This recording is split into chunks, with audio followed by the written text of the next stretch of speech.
भारत के साथ हाल ही के दिनों में जारी तनाव की कीमत मालदीव को एक बड़े झटके के तौर पर चुकानी पड़ी है।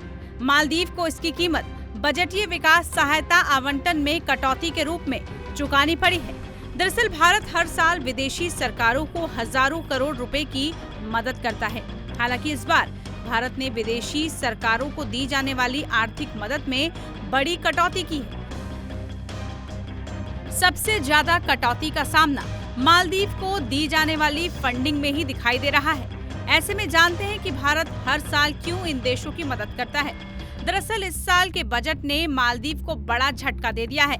इसके पीछे का कारण भारत सरकार ने बजट 2024 में मालदीव को दी जाने वाली अनुदान सहायता राशि में बड़ी कटौती की है, जिसके बाद भारत से अनुदान राशि पाने के मामले में मोइजू का देश तीसरे स्थान पर चला गया।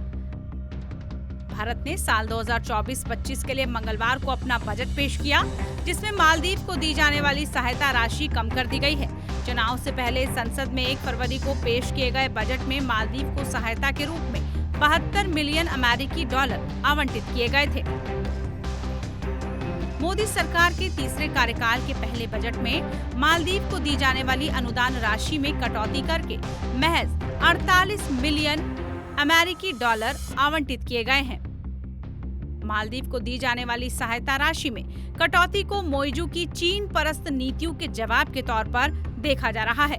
संसद में प्रस्तावित शुरुआती बजट के मुताबिक भारत से अनुदान पाने वाला मालदीव दूसरा सबसे बड़ा देश होता, लेकिन इस बार भारत नेपाल और भूटान को सबसे ज्यादा सहायता राशि देगा।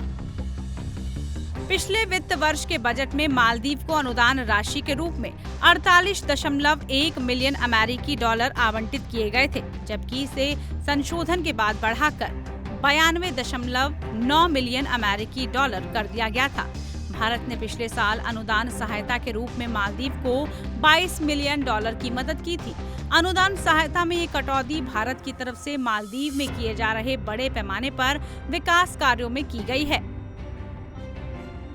भारत में मौजूदा समय में मालदीव के अंदर कई परियोजनाओं में मदद कर रहा है। अब भारत की तरफ से अनुदान राशि घटाने पर मालदीव के अंदर चल रही परियोजनाओं की रफ्तार धीमी हो सकती है।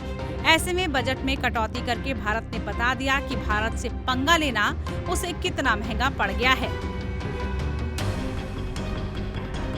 टाइम्स नाउ भारत डिजिटल की रिपोर्ट।